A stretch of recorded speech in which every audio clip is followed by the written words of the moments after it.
పాడల్ tennis నయా concept. పూర్తి వివరాలకు చదవండి రేపటి సాక్షి హైదరాబాద్ ఎడిషన్.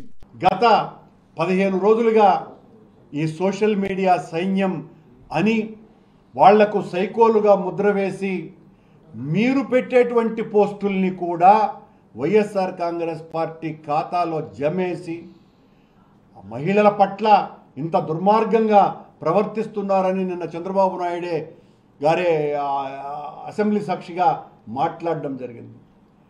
చంద్రబాబు నాయుడు గారు,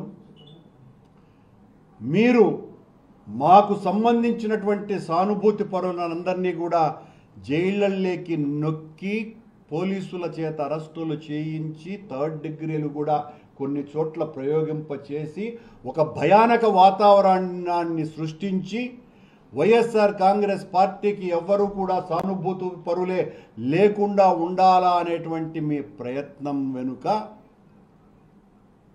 మీ గురించి ఎప్పుడో 20 సంవత్సరాల క్రితమే మీ తోడల్లుడు, మీ సహా సోదరుడు అయినటువంటి దగ్గుపాటి వెంకటేశ్వరరావు గారు ఒక చరిత్ర కొన్ని నిజాలు అన్నటువంటి ఈ పుస్తకంలో మీ యొక్క వ్యక్తిత్వ ఔన్నత్యాన్ని గురించి, ప్రపంచంలో హద్దులు లేకుండా ఉన్నటువంటి మీ వ్యక్తిత్వం యొక్క గొప్పతనాన్ని గురించి ఆయన చాలా చక్కగా వివరించినారు. ఈ పుస్తకం ఈ రోజున మీరు మా సానుభూతి పరుల్ని అరెస్టులు చేయటం ప్రారంభించిన తర్వాత రాష్ట్రంలో ఉన్నటువంటి వైఎస్ఆర్ కాంగ్రెస్ పార్టీ సానుభూతి పరులు, సామాన్య ప్రజలంతా కూడా ఎక్కడ దగ్గుపాటి వెంకటేశ్వరరావు గారి పుస్తకము అని బుక్ స్టాళ్ళకి లేకి పరుగులు తీస్తూ బారులు కడుతున్నారు. ఈ పుస్తకం దొరకటం కూడా దుర్లభమైపోతున్నది. దాదాపు 5 లక్షల పైగా కాపీలకు ఆర్డర్లు వచ్చేసినాయని వాళ్ళు మాకు చెబుతున్నటువంటి మాట. ఈ పుస్తకం అంతగా ఈ రోజున డిమాండ్ పెరిగిపోతున్నది. ఈ పుస్తకాన్ని తక్షణమే మీరు నిషేధించకపోతే చంద్రబాబు నాయుడు గారు, ఈ పుస్తకాన్ని మీరు నిషేధించకపోతే చాలా విపత్కర పరిస్థితుల్లోకి మీ వ్యక్తిత్వం మీద పరిణామాలు మారబోతున్నాయి అని తెలియజేస్తున్నాను.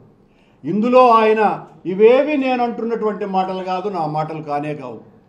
దగ్గుపాటి వెంకటేశ్వరరావు గారు మీ తొలినాళ్ల నుంచి ఆయన రాసినటువంటి మాటలు ఒక చరిత్ర, కొన్ని నిజాలు, నిజానికి కొన్నే నిజాలు రాశానని ఆయన చెప్పుకున్నారు. ఇంకా చాలా నిజాలు ఉన్నాయి అన్నది ఆయన ఉద్దేశం.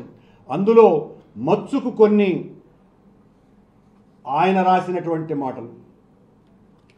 చంద్రబాబు నాయుడు గారు తెలుగుదేశం పార్టీలో చేరమని దగ్గుపాటి వెంకటేశ్వరరావు గారు వారి దగ్గరికి వెళ్ళినప్పుడు చంద్రబాబు గారు కాగితం మీద లెక్కలు రాసి, అప్పటికే కాగితాల మీద లెక్కలు రాసేటువంటి అలవాటు మా చంద్రబాబు గారికి ఉన్నది అన్నటువంటి మాట కూడా ఆయన రాసినారు. రామారావు గారికి కేవలం 5% ఓట్లు మాత్రమే వస్తాయి. ఈ మనిషి జేబులో నుండి పైసా కూడా తీయడు. అయినా సినిమా మోజుకు ఓట్లు పడతాయా? ఎట్టి పరిస్థితుల్లోనూ గెలవడు.